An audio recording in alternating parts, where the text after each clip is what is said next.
સુરત જિલ્લાના ઓલપાડ તાલુકાના માસમા ગામે આવેલું છે રાજ્યનું સૌથી મોટું અને અત્યાધુનિક વાહન ફિટનેસ સેન્ટર, જેની ફિટનેસ પર ઉઠ્યા છે સવાલ, કારણ કે ફિટનેસ સેન્ટર મે મહિનાથી બંધ કરી દેવાયું।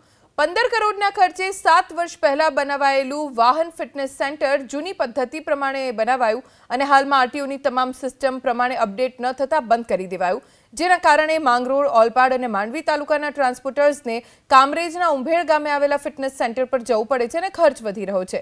ઉપરથી કામરેજ ટોલ નાકાના કારણે ટોલ પણ ભરવો પડે છે, ત્યારે વાહન માલિકો માંગ કરી રહ્યા છે કે જેમ બને તેમ જલ્દી ફિટનેસ સેન્ટર શરૂ થાય। દ્રશ્યમાં જે પાછળ દેખાઈ રહ્યું છે ને, આ છે તે ગુજરાત રાજ્યનું સૌપ્રથમ અત્યાધુનિક વાહનોનું ફિટનેસ સેન્ટર છે। અહીંથી છે તે વાહનોને ફિટનેસ સર્ટિફિકેટ આપવામાં આવતા હતા। વાહનો ચેક કરી અને તેની ગુણવત્તા રોડ પર ચાલવા લાયક છે કે નહીં તેના સર્ટિફિકેટ અહીંથી આપવામાં આવતા હતા, પરંતુ છેલ્લા 7 મહિનાથી આ ફિટનેસ સેન્ટરની ફિટનેસને છે તે નજર લાગી છે અને છેલ્લા 7 મહિનાથી છે તે અહીં આ શટરો બંધ છે।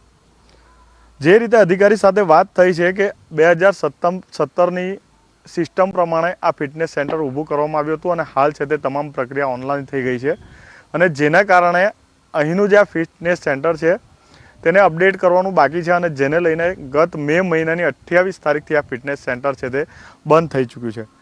આ ફિટનેસ સેન્ટર બંધ થવાને લઈને હાલ છે તે સુરત જિલ્લાના જે વાહન ચાલકો છે તેમને હાલ છે તે ભારે હાલાકી ભોગવવી પડી રહી છે।